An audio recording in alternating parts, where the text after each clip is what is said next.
पधारी हुई मातृशक्ति को वंदन करता हूँ। मारवाड़ की मिट्टी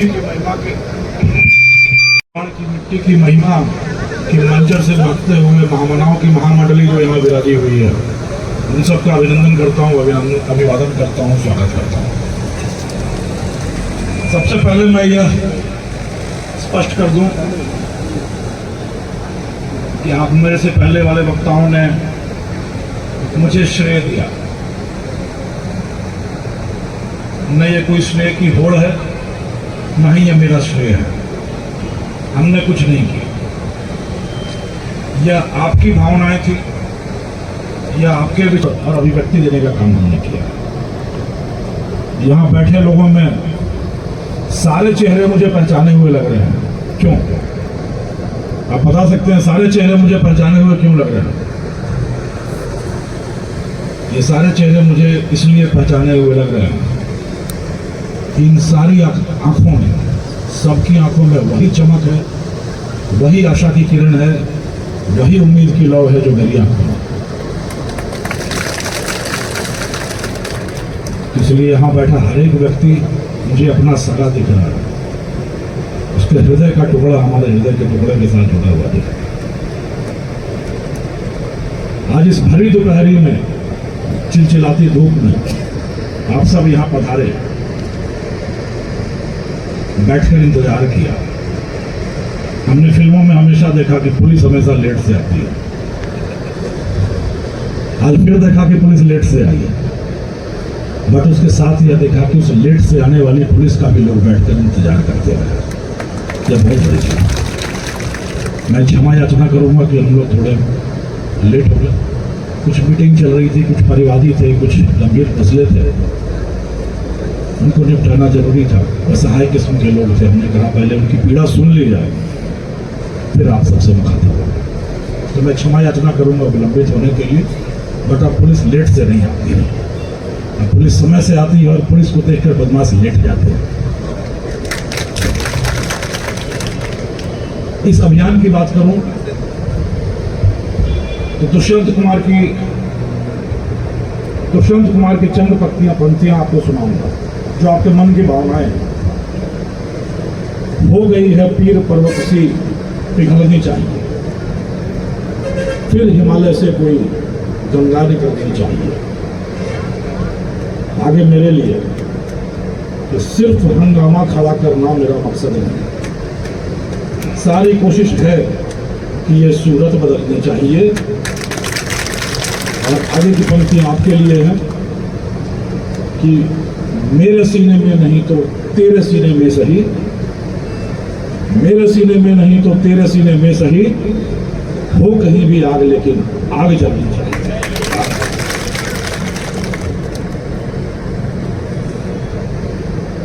मैं बिहार का रहने वाला। हमारे पूर्वज बड़े गर्व से कहते थे कि हम लोग की उत्पत्ति राजस्थान से हुई है। हम मूलतः राजस्थान के हैं और समय के चक्र से घूमते हुए बिहार आ गए, यहां से हो गए। तो मैं बचपन में राजस्थान की कहानियां पढ़ता था, बड़े चाव से पढ़ता था। यहाँ के साहस की, यहाँ के शौर्य की, यहाँ के त्याग की, साहस की, यहाँ के शौर्य की, यहाँ के त्याग की, यहाँ के बलिदान की, यहाँ के स्वाभिमान की। हमने राणा सांगा का शौर्य पढ़ा, राव झुंझा का, अन्नाधाय का बलिदान पढ़ा, महाराणा प्रताप का स्वाभिमान पढ़ा। खूब गर्व हुआ। ये अच्छा है, हम भी उसी धरती से पैदा हुए हैं, हमारे पूर्वज यहीं पैदा हुए। फिर थोड़े बड़े हुए तो हमने कहानियां पढ़ी विकास की यात्रा की, समृद्धि के सोपान की। दुनिया के कोने कोने में जाकर अपने मेधा बल से, अपने बाहुबल से, अपने परिश्रम बल से किस तरह हमारे औद्योगिक घरानों ने अपने दम पर औद्योगिक समृद्धि की नई इबारत लिखी, नई कहानियां लिखी।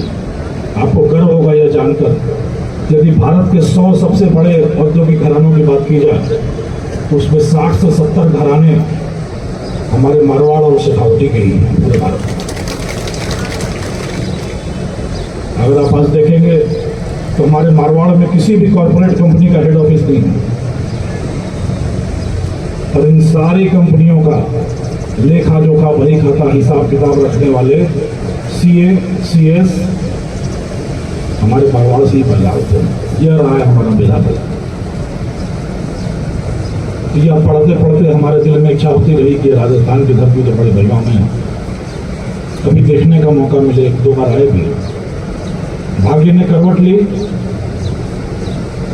मैं पुलिस सेवा में आया। मेरा कैडर नागालैंड था, 2-2.5 साल में नागालैंड रहा। फिर हर एक आदमी के जीवन में एक चमत्कार होता है कभी न कभी। हमारे जीवन में भी चमत्कार नारी शक्ति के रूप में आया जब जिनसे हमारा विवाह तय हुआ और राजस्थान कैडर में पुलिस सेवा के अधिकारी थे।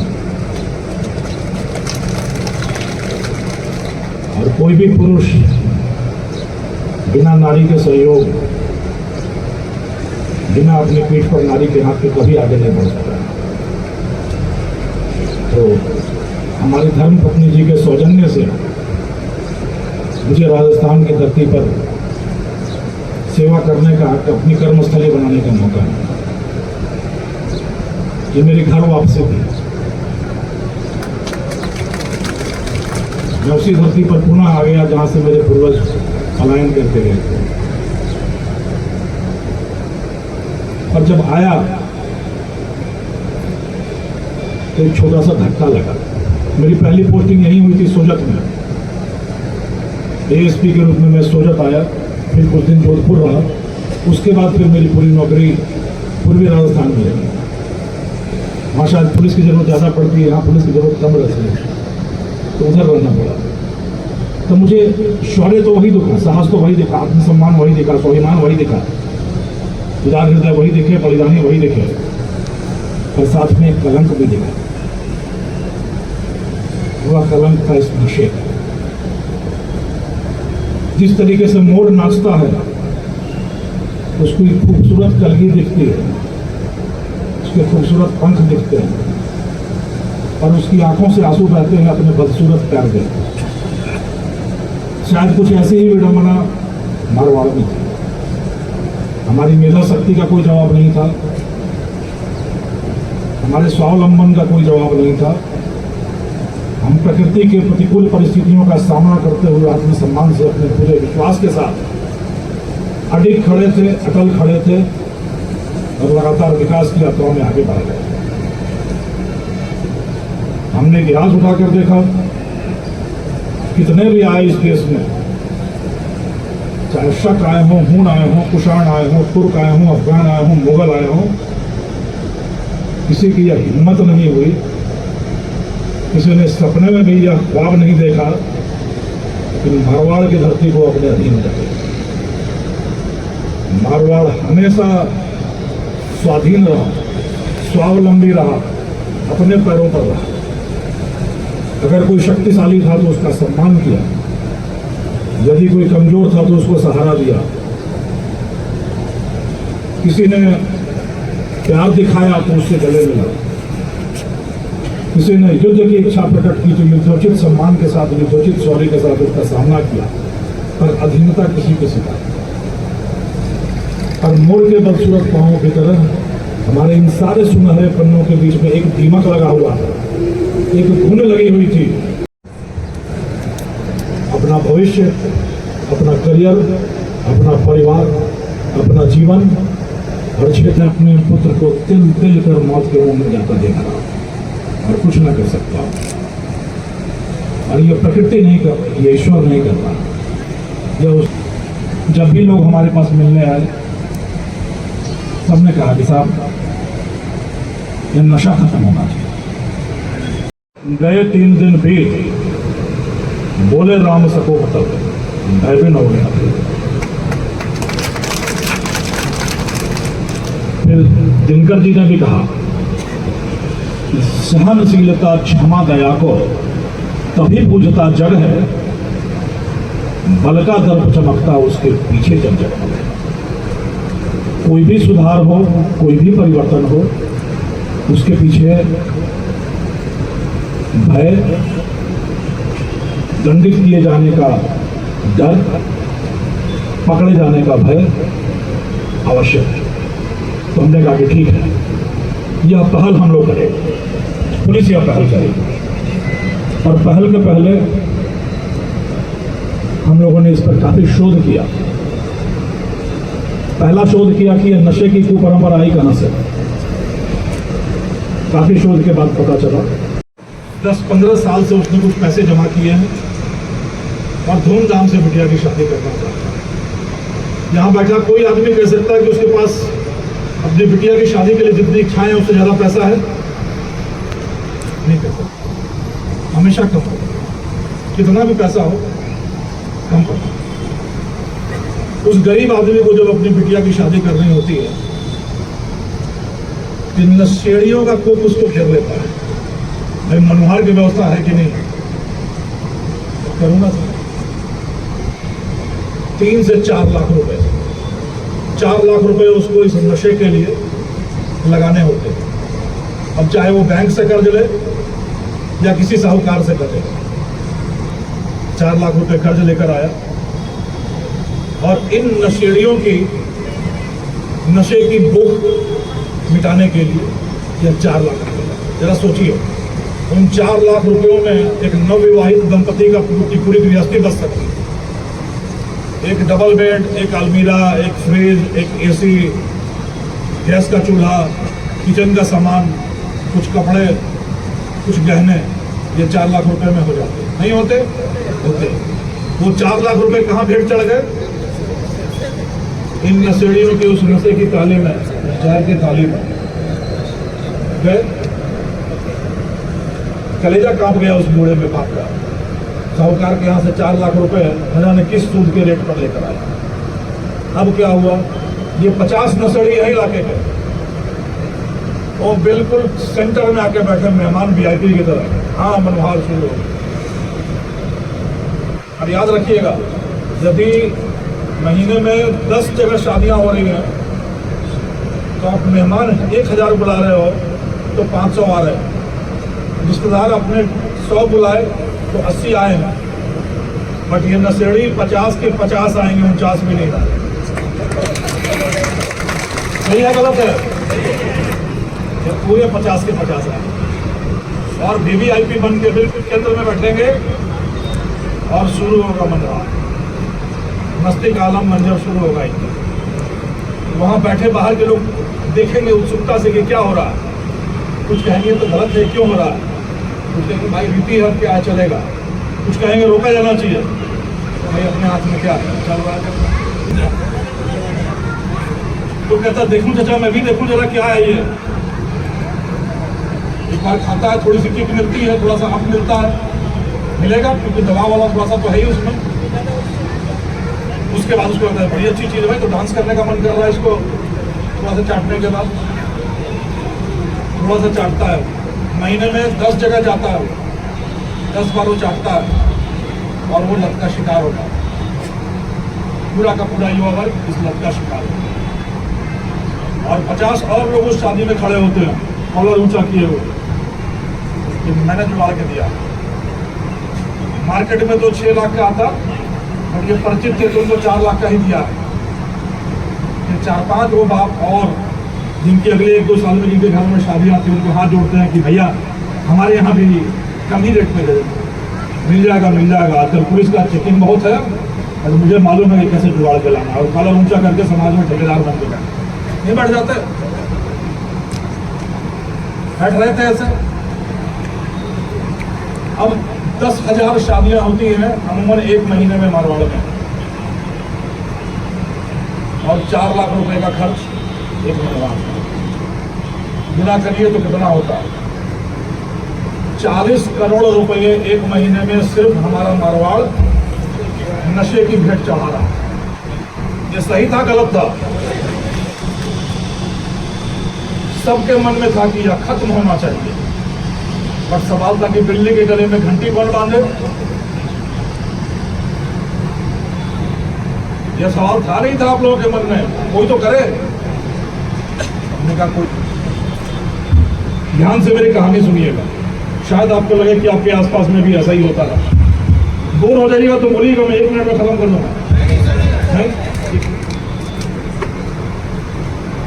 एक बाप है, एक परिवार है, छोटा सा मध्यम वर्गीय किसान।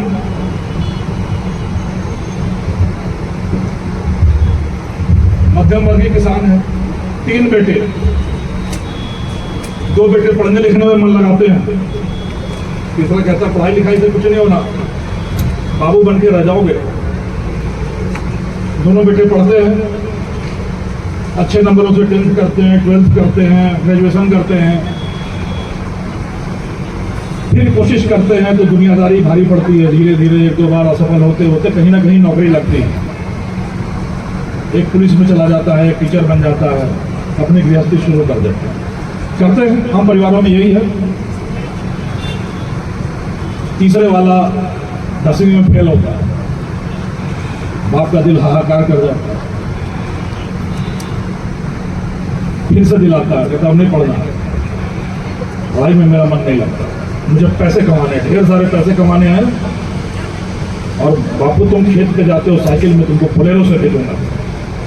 कहता शेख चिल्ली मत बन, 10वीं तक तो पास हो नहीं रही और बाप को बोलेरो दिलाने चला। तू तो मेरे कलेजे पे खुद ही बोझ है, तू मुझे क्या बोलेरो दिलाएगा। देखना बापू है।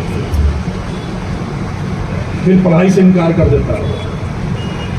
बाप उसको अपने साथ खेती में लगाना चाहता है, कहता ये सब छोटा काम मैं नहीं करूँगा।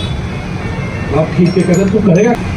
फिर वो बाप उस बेटे को अपने किसी मित्र से बात करके अहमदाबाद या हैदराबाद या बेंगलोर भेजता है, वहाँ टाइल्स का काम कर ले, फर्नीचर का काम कर ले, रेलिंग का काम कर ले, किसी एजेंसी में सेल्समैन बन जा। तो जाता है, 6 महीने तो उसको बड़ा शहर पसंद आता है। तो कहता है इस व्यापार में बरकत है नहीं, ये मेरे चॉइस का नहीं, मुझे तो कुछ और चाहिए। वो वापस भाग आता है। फिर वो बाप अपना 1 बीघा जमीन बेचता है, उसको एक बोलेरो गाड़ी दिलाता है, ले तो किसी कंपनी में या कहीं पे कुछ भाड़े पे गाड़ी चला ले। तो कहता है ये ठीक है। फिर वो गाड़ी तेज चलाना शुरू करता है, फिर गाड़ी में लाठी रखना शुरू करता है, लठ। फिर धीरे से कहीं से एक कट्टा ले आता है, और ये कट्टा लाते ही उन समाज के वही कॉलर उठा के चलने वाले ठेकेदारों की नजर उस पर पड़ती है कि काम का लौंडा है, ये अपने काम का है। सही कह रहा हूं गलत कह रहा हूं?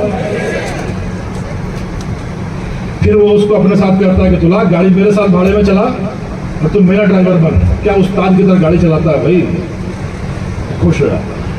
वो उसको अपने साथ रखता है, उसको गाड़ी चलाता है, उसको अपना शूटर बना लेता है। और फिर धंधा शुरू होता है यहाँ से नीमच, चित्तौड़, मंदसौर जाने का। महीने के 1-2 ट्रिप लगते हैं, माल आता है, वो उस्ताद जहाँ कहता है वहाँ डिलीवर होता है, और दुनिया के लिए जहर बरसता है और उनके घर में समृद्धि बरसता है।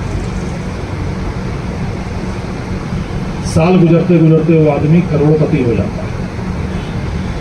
दूसरा साल गुजरते गुजरते वो आलीशान मकान बनाता है, बाप का बिका हुआ खेत वापस लेता है, एक फार्म हाउस बनाता है, और स्कॉर्पियो, बोलेरो, फॉर्च्यूनर जैसी गाड़ियां उसके पास आने लगती हैं। 5वां साल होते होते उसके पास 20 करोड़ रुपए हो जाते हैं। और वो अब डिफेंडर गाड़ी की बात शुरू करता है कि डिफेंडर कितने की आती है। जहाँ तो डिफेंडर आप 1.5-2 करोड़ की कोई गाड़ी है, डिफेंडर सुना है, उसकी बात करता है। अब वो गाड़ी चलाना बंद कर देता है। अब उसने गुर्गे रख लिए, वो आका हो गया, अब उसने गुर्गे रख लिए, और उसके कॉन्टैक्ट से लोग वहां जाते हैं। बाप को बोलेरो मिल जाती है, बाप अपना शरीर गाड़ी में रख लेता है और अपने दिल पे पत्थर रख लेता है, ठीक है। फिर उसके भाइयों को जरूरत पड़ती है पैसे की, तो डालेगा। ये पैसे खुट गए, परिवार में उसकी विश्वसनीयता बन गई, झाग जम गई। लेकिन समाज अभी भी उधर उसके घर के बाहर से गुजरता तो कहता है कि ये तस्कर है सारा, 2 नंबर के पैसे हैं, काली कमाई है। उसके पास वैभव है, ऐश्वर्य है, समाज में परिवार में विश्वसनीयता है, लेकिन अब उसको चाहिए समाज में माना जाए। फिर वो क्या करता है, वो समाज के पास आता है, कहता है कि ये वाली मंदिर की स्थिति ठीक नहीं है, मैं इसका जीर्णोद्धार कराता हूँ, पूरे मंदिर परिसर में मैं टाइल्स लगा देता हूँ। लगा देता हूँ, धर्मशाला में 2 कमरे और होने चाहिए, 2 कमरे और बनवाता हूँ, एसी लगवाता हूँ, समाज को लगा दिए एसी। हाँ, कुछ कह रहे हैं, इसको कहते हैं इमेज लॉन्ड्रिंग, छवि शोधन। फिर कहता है इतने से समाज में स्वीकार्यता तो है, बट अब नेतागिरी कर दी। फिर वो क्या करता है, एक पीड़ित खोजता है समाज में जिसके साथ अत्याचार हुआ हो, पुलिस ने कोई कार्रवाई नहीं की हो, उसके पक्ष में वो समाज को लेकर जाता है, पुलिस से लड़ता है। राम न्याय होना चाहिए, न्याय है ये, जितने पैसे लगेंगे मैं दूंगा, बट न्याय होना चाहिए। समाज करता है कि तो सही हमारा हुआ है। फिर वो कहता है कि पंडाल हमारी तरफ से होगा, माइक हमारी तरफ से होगा, खाना पीना मेरी तरफ से होगा, बट खाने के बाद धरना देना है, और जब तक न्याय ना मिले हम सब वहां बैठेंगे। समाज में उसकी धाक जम जाती है, पुलिस वाले दबने लगते हैं, प्रशासन उससे पूछ के काम करने लगता है, और आज नेताओं को लगता है कि भाई इसके साथ बड़ा जन समर्थन है तो इसको अपने पाले में रखा जाए, और वो उसके बाद वो यहाँ नीचे नहीं बैठता। फिर ऐसे ही 4 सीढ़ियाँ बनती हैं और वो ऊपर बैठता है, मंच पे बैठता है, वहाँ उसको साफा पहनाया जाता है, वहाँ उसको माल्यार्पण किया जाता है, और वह समाज को संदेश देना शुरू करता है। ये सही है, गलत है? ये सब कुछ हुआ, पर बीच में क्या हुआ? युवा पीढ़ी को क्या संदेश किया? पढ़ोगे लिखोगे तो होगे खराब, तस्कर बनोगे तो बनोगे नवाब। यही तो संदेश किया ना, कि अगर पढ़ाई लिखाई की, टीचर बने, पुलिस में गए, फौज में गए, तो 6-7-8 लाख रुपए साल के मिलेंगे, इससे घर चलेगा, और तो क्या होगा? समाज तुमको पूछेगा क्या? नहीं पूछेगा। और एक बार इस धंधे में कूदे, 5 साल में 20 करोड़ आया, 20 करोड़ में 50 लाख लगाया समाज में, 19 करोड़ 50 लाख अपने, अन्यतागिरी हमारी, धाक हमारी, स्वीकार्यता हमारी, सम्मान हमारा। नहीं होता ऐसा? हमने इस इलाके के कई तस्करों का नाम सुना जिनको समाज सेवी कहा जाने लगा, कि एक्चुअली तो समाज सेवी थे, पुलिस ने झूठे मुकदमे लगा दिए। समाज सेवी मैं आप सब लोगों से सिर्फ एक अपील करना चाहता हूं, सिर्फ एक आह्वान करना चाहता हूं कि युवा पीढ़ी का रोल मॉडल सही होना चाहिए, गलत होना चाहिए। हमको हमेशा उस आदमी का सम्मान करना चाहिए, उस आदमी को ऊंचे पायदान पर बिठाया जाना चाहिए जिसके बारे में हम सोचते हैं कि हमारी पीढ़ी ऐसी है, हमारी आने वाली पीढ़ी ऐसी है। क्या हम सब चाहते हैं कि हमारे बच्चे आगे बढ़ के तस्कर बने? तो फिर ऐसे लोगों का सम्मान क्यों करते हैं? अगर हमारे मंदिर में टाइल्स नहीं है, मोज़ेक है, तो नहीं चलेगा? चलेगा।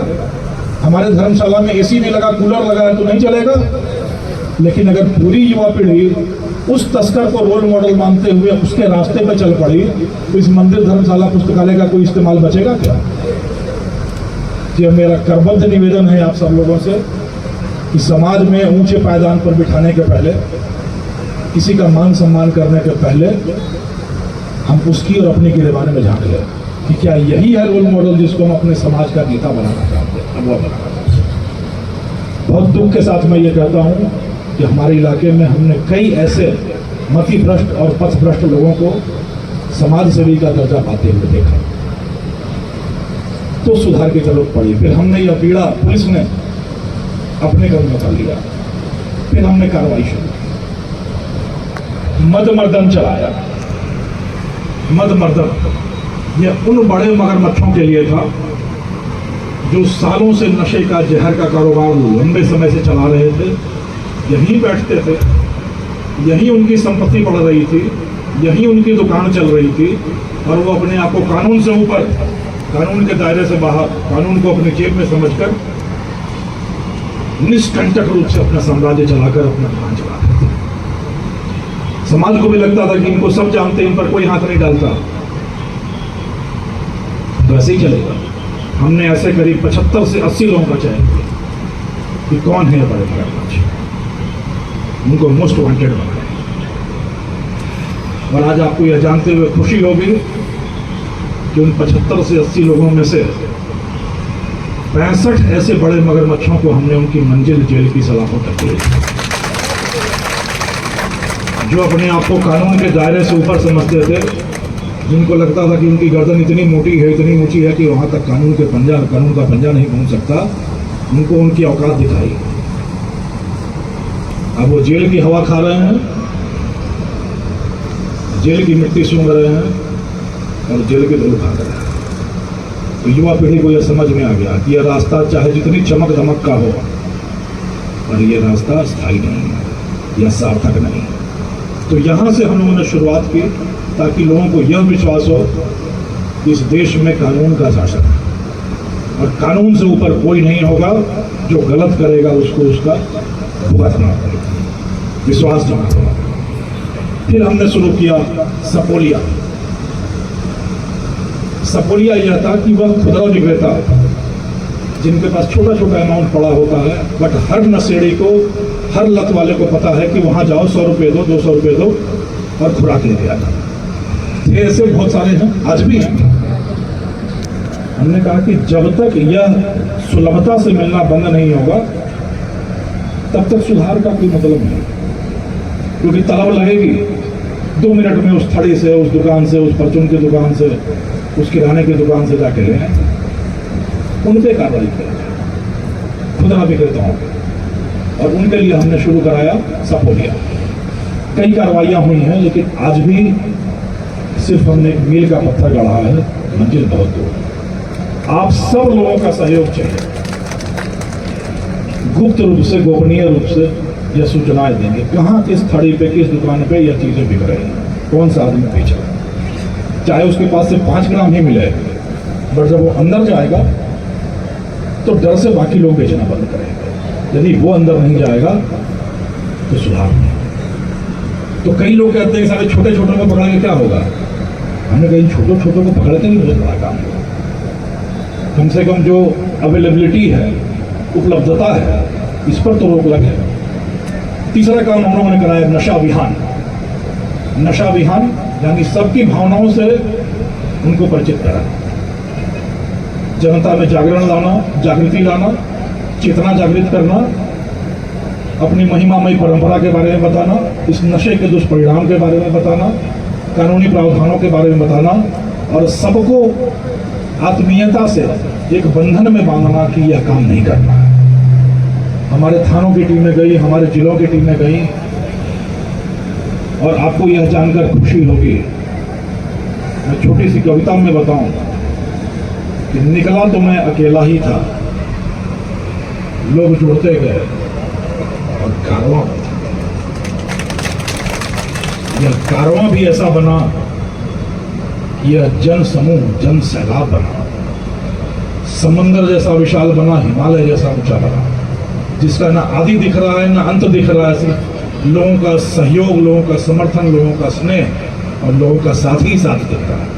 हमने बहुत छोटी सी पहल की थी, एक छोटा सा भी आरोपण किया था, इतनी जल्दी वो विशाल बरगद का वृक्ष बन गया। वह सब यहाँ बैठे हुए महानुभावों का कमाल है, आपने कमाल हाथों हाथ लिया अपने इस मिशन को कि हमको यही चाहिए और वो बढ़ता गया। पर अब जरूरत है कि विशाल बरगद वृक्ष तो बन गया, पर इसकी छाया सबको मिले, इसके फल सब तक पहुंचे। यह दारोमदार आप सबके कदम है। पुलिस ने पहल ली, आज हम हैं यहाँ पर, एसपी साहब हैं, कल नहीं होंगे, और यह पहल नहीं रुकनी चाहिए, यह मुहिम नहीं रुकनी चाहिए। हमारे इस नशा मुक्ति रथ के आप सबको सारथी बनना। यह शपथ भी हम आपको इसलिए दिला रहे हैं कि आप सारथी बनेंगे जरूर। चौथा अभियान हमने शुरू किया नशा विहीन। वही विनय न मारा जल्दी जड़ो, जो सब समझाने के बाद, सब बताने के बाद भी नहीं मान रहे हैं, तो उनका इलाज तो होना चाहिए, नहीं होना चाहिए? वो इलाज हो रहा है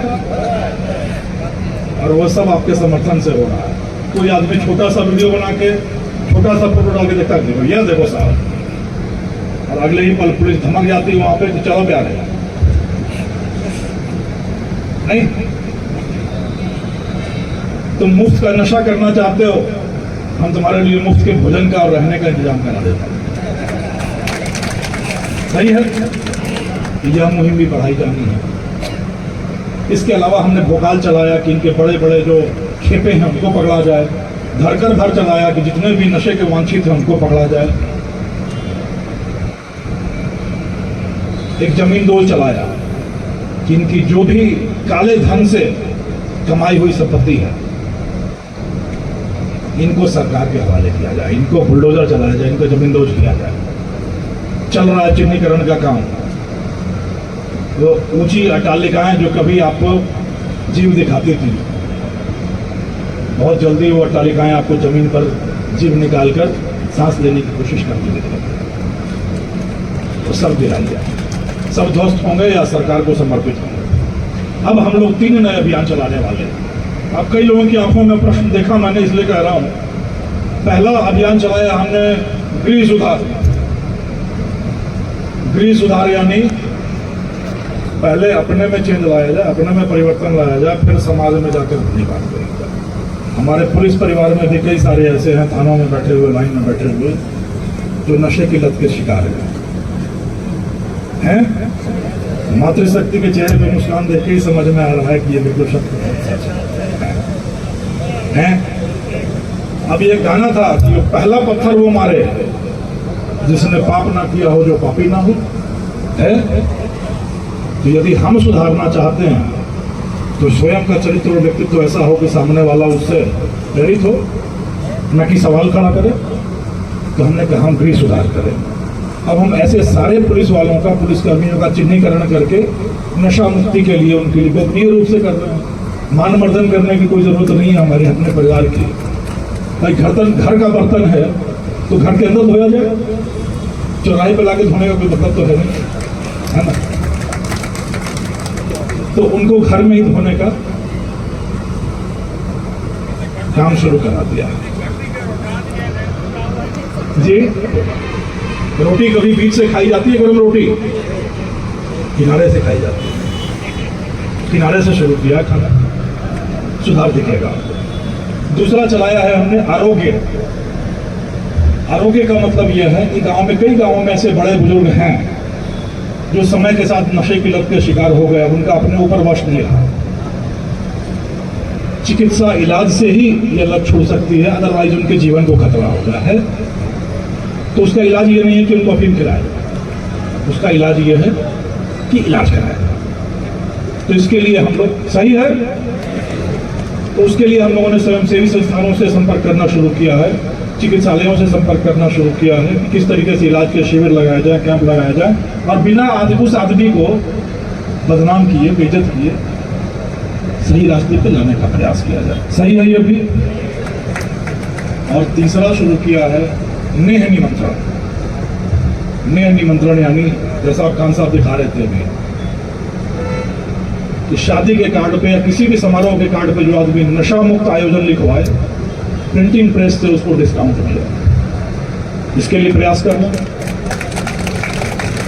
और दूसरा प्रयास इसमें यह है कि जो भी आदमी उस नशा मुक्त आयोजन का कार्ड डिप्टी साहब को, एसपी साहब को या मुझे भेजेगा, हम उसको बधाई संदेश अपने डीओ पे, लेटर हेड पे बधाई संदेश, उत्साहवर्धन और प्रेरणा मांगते हुए उसको लिफाफे में बंद करके वर्दीधारी मेरा बीट कांस्टेबल जाएगा और समारोह में उसको देगा। इससे उत्साह बढ़ेगा, अच्छा महसूस होगा। यह नेह निमंत्रण भी हम लोग शुरू कर, यह 3 नई योजनाएं हमारी, एक एक करके हम बहुत सारी चीजें इसमें लाएंगे। यह करके शुरू किया है। यह इस चीज का भी द्योतक है, प्रतीक है कि यह सिर्फ 4 दिन की चांदनी नहीं है। सारी कोशिश है कि यह सूरत बदलने की। इसके लिए शनय शनय, धीरे धीरे, चरणबद्ध तरीके से, स्तर दर स्तर करते हुए, सोपान दर सोपान चढ़ते हुए यह कवायद की जा रही है। और यह कवायद सफल होगी। इसलिए सफल होगी कि यह स्वर हमारा है। जैसे लता मंगेशकर गाती थी, आज के दिन में श्रेया घोषाल गाती हैं, और वो शब्द किसके होते हैं? वो शब्द समीर के होते हैं, वो शब्द गीतकारों के होते हैं। तो इस पूरे मुहिम के शब्द आपके हैं, स्वर हमारा है। तो जिन शब्दों में इतना जोर हो तो स्वर में लुच तो अपने आप ही आ जाए। इसलिए यह कारवां चलता है। आपने कहा कि पद्मश्री मिलना चाहिए, पद्मश्री मिला है। हम कहते हैं सीढ़ियां मुबारक हों उन्हें जिन्हें सिर्फ छत तक जाना है, जिन्हें आसमान की ऊंचाइयों तक जाना है। आगे मैडम हंस रही हैं, आपको पता है कि क्या होना चाहिए। पुनर्जीवित कर रहा है, पुनरुद्धार कर रहा है, पुनर्स्थापित कर रहा है। आप यहाँ बैठे हो, सुन रहे हो, आप सबों की आंखों में चमक है, हृदय में संकल्प शक्ति है। इससे बड़ा सम्मान दुनिया में कोई हो सकता है क्या?